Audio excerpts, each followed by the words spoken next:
Welcome to Digital Combat Simulator / Flaming Cliffs 3. This is Sandman with 311 Griffins, and this video is going to be a hopefully brief video about the weapon systems, and more specifically the radar and the warning system in the F15C. My purpose for making this video is that while there are some very good resources out there in the community on YouTube and in the Eagle Dynamics forums and such, I found that there were some gaps in some of those utilities and resources. So I wanted to put together a video that tried to fill those gaps and explain things a little bit. And very specifically, some of the veteran players, which there are some very good resources in the community, some real pilots and some people who have been flying these simulators for quite some time. Sometimes I think that they get weary of answering the same question over and over and over again, so they can be a little short. For those guys, please understand that it's not always the same people asking the question.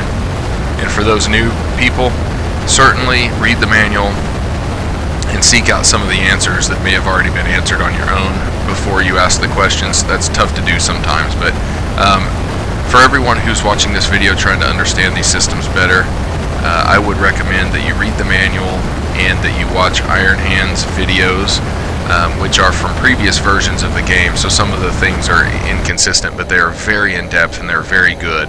At least watch the first 4 videos if you're wanting to fly the F-15. Okay, so here we are in the cockpit, and what I do, this isn't the best way necessarily, this isn't the only way, but I like track while scan mode, which is I guess a sub-component of BVR mode or beyond visual range mode. Also, little disclaimer, I'm not going to be commenting on the keyboard shortcuts, so know the keyboard shortcuts and map them for yourself, and your life will be better. But we have our radar on, and I like to go into BVR mode, and then you can move your cursor up or out to scan further out. You can see me moving the cursor there around the TDC, I suppose. And over on the left there's an altitude indication. Now luckily we just caught this MiG, is what this happens to be, the square bar there, that's a MiG, and we happened to catch him before he caught us, which is interesting. And now he just started pinging us on our radar. He might not be tracking us, but his radar's hitting us on our warning radar that's over on the right. Now we're going to pause and focus on that for a moment. The only reason I want to focus on this is to say that if you get an airborne warning on this warning radar, and it's in front of you and it's not moving around the circumference of the circle, if it is a fighter jet, that means it's coming right for you, in most cases. Maybe not all cases, but they're scanning in front of them just like you are, so if it's not moving around the circumference of the circle, it's coming at you.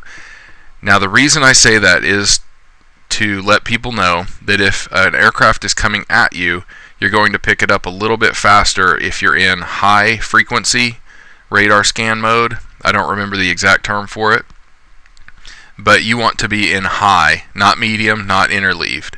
And common sense would tell you that if you're in interleaved, you're going to pick up everything that is in both scans easily, but that's not the case. So it doesn't show here because I'm in track while scan mode, but it will show in the lower left corner. It'll go through the high scans and then the medium scans if you're in interleaved, and it's just going to say high if you're in high. If they're coming at you, you want to be in high mode.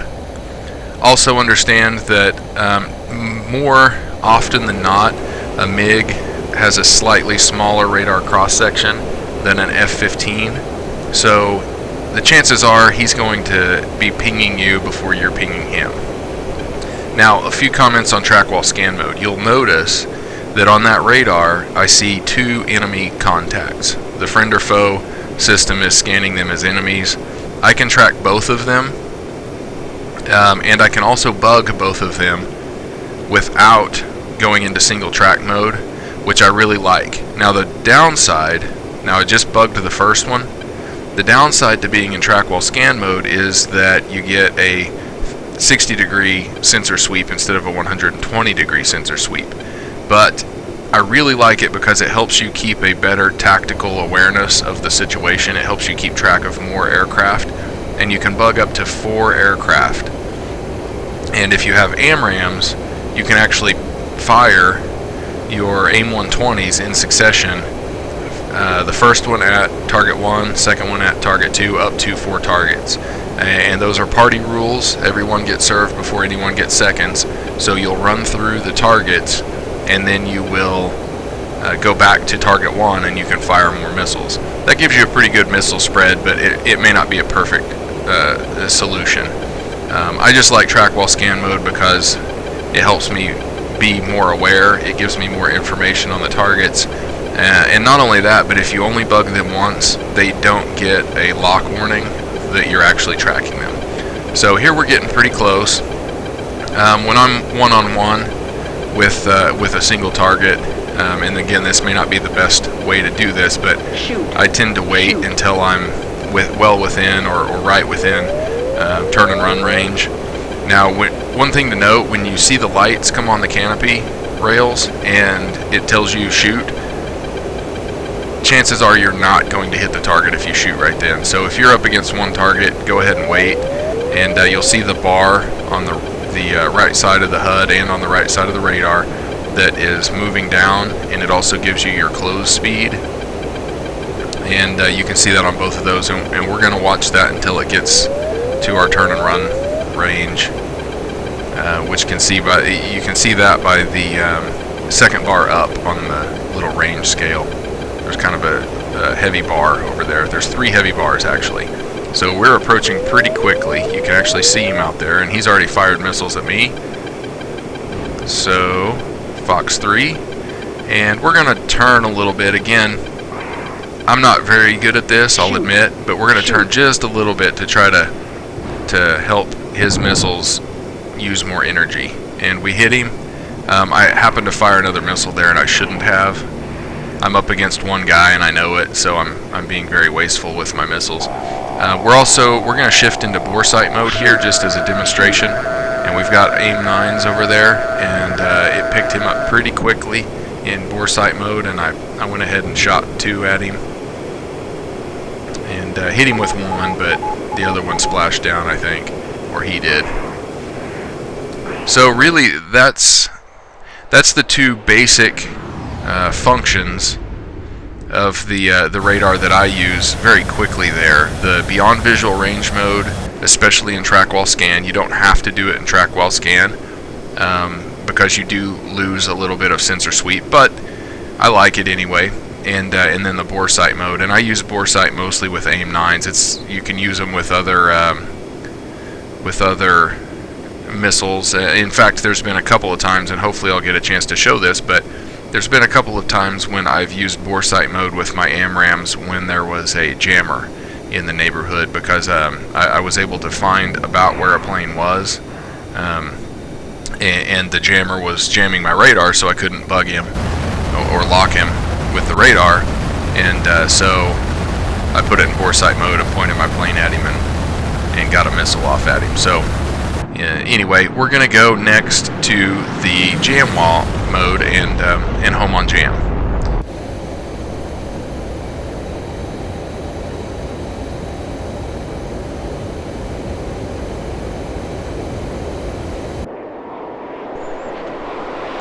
Okay, we're going to change up scenery here a little bit when we do this home on jam mode, and I'm just going to show kind of what it looks like. Now, what I've put in here is a MiG-29S, and you can see it's already popped up on the radar, but it looks a little bit different.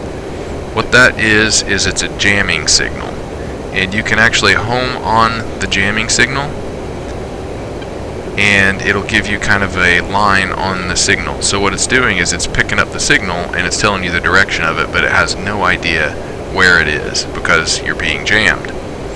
So right here, you could fire an AMRAAM if you wanted, and it would home on the jam signal. Unfortunately, it's very unlikely that it's ever going to get there. Now, especially since you don't know how far away this signal's coming from. So your best bet is to either leave or close and try to get get this guy. Now, one thing to note: keep an eye on your airborne warning system over there, or I should say your warning system. It's not just airborne. Right now, he's the only guy on there, and I know that because I built the mission. But if you don't know that, just keep an eye on it, because if you get another contact on there, you're not going to be able to pick it up. You're not going to be able to pick it up on your radar. Now, you'll see that we have now burned through his jammer. That means our radar is now stronger than his jammer in layman's terms, and that happened at about 30 nautical miles. So we're closing with him right now, and he's closing with us, and we're going to shoot at each other. Now, I would say in this case, he's shooting a missile now. He's a little too far out, and I should really slow down here. I'm actually going too fast, I think.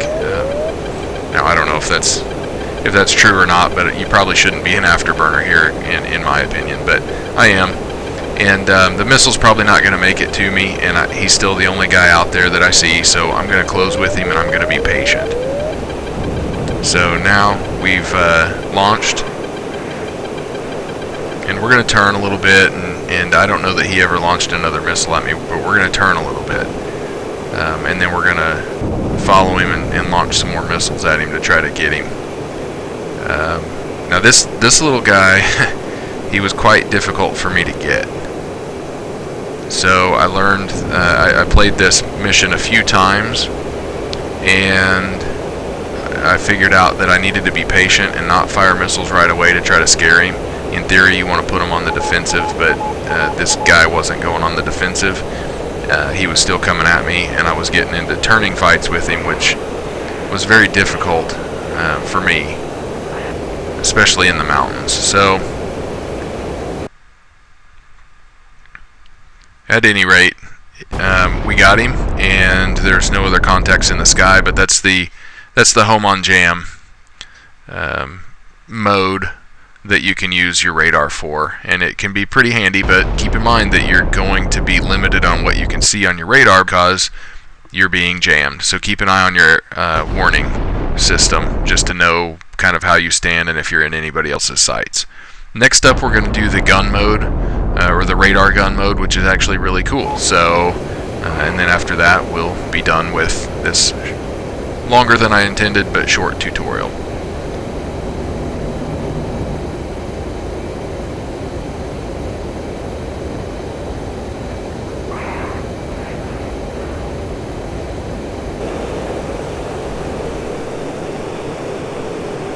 Okay, now we're going to go into gun mode.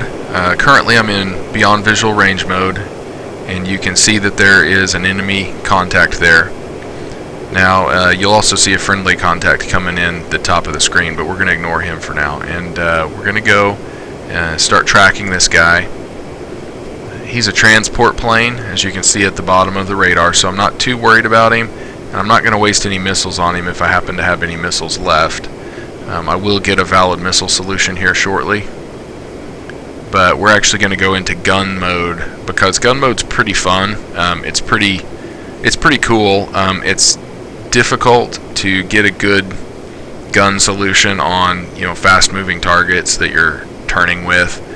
However, I have gotten some pretty lucky shots on like an Su-27 crossing my nose. In fact, I've gotten lucky shots without being in gun radar mode before as well, but the radar can actually help you quite a bit if you're using it. So we have him tracked. He's at just about 10 miles out in front of us. I believe, if I'm seeing that radar correctly in this playback, I think he's at about 10 miles. Shoot. So we've got the valid missile solution. We're not going to fire a missile. You can see the closure rate. And we're gonna get in close, and I'm gonna try to get behind him a little bit. So you can see he's maybe 15. He's working towards 30 degrees off my nose. So he's now 30 degrees off my nose, which is about the it's about the canopy rail there with the mirrors on it. Shoot. and he's at about 5 miles, about 20 degrees off, 30 degrees off. I'm now in gun mode. You can see the reticle changed, so I'm in gun mode. Shoot. Shoot. And he is right in front of me now. And once you get close enough, your gun reticle will actually start tracking, and it's going to put, there's a gun cross right under the compass. This is actually going to put, it's going to move the reticle to where you need to be pointing, to where the reticle, I'm trying to think of how best to say this, you want to put the center of that reticle on the target.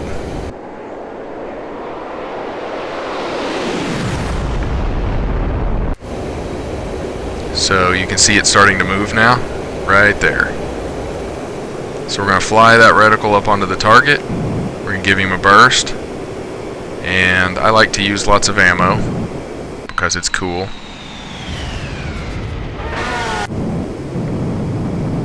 And we just shot him all up. And I can't put my air brake in because the controls for the air brake are so ridiculous on F15. But anyway, that's the gun mode, and that's really all I wanted to say. He's a pretty stout beast, so we're going to do another pass on him, but I'm not going to show that.